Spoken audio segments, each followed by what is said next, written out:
These days, it's hard to imagine a world without technology, whether it's a phone or a tablet. Everywhere you look, kids of all ages have them. But of course, there could also be dangers associated with their use. 12 News journalist Brenda Lipinski spoke with a cyber safety expert and has some tips on how to keep your kids safe.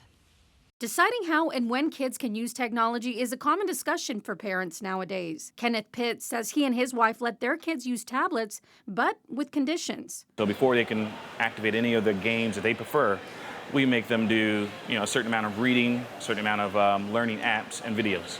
Carrie Williamson says her teens just now started using phones. It's overwhelming. I'm an older mom, so there's a huge gap in the technology that was available to me. And says she's not allowing them to use social media until they're 16. I know a lot of the kids use some of these apps for their primary communication method, but my kids are going to have to figure out a different way to do that.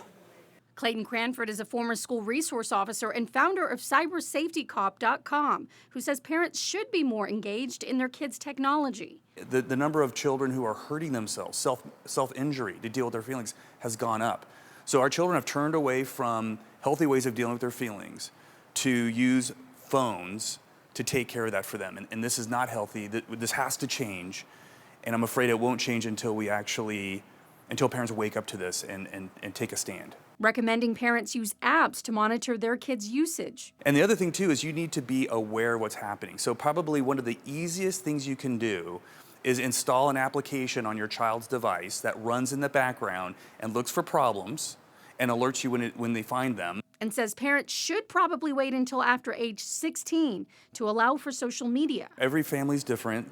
You could have a family that has a very specific need for a child to have a phone, but I think in general, I think it's okay to give maybe your middle schooler a phone, 7th or 8th grade, but it shouldn't be a smartphone. It should be a flip phone that doesn't have connections to the internet or social media.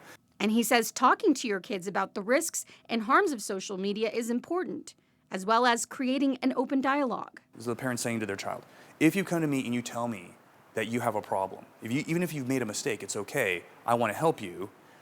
And if you do that, if I can, I'm not going to take your phone away. I'm not going to take it all away, your connection to your friends. Now, if there's a crime involved, maybe the phone needs to get taken away. But most cases, a parent can handle that at their level. Brenda Lipinski, 12 News. Brenda, thank you. Clayton has a checklist of ways to make sure that your kids are safe online. To check out more of his recommendations, just head to 12news.com.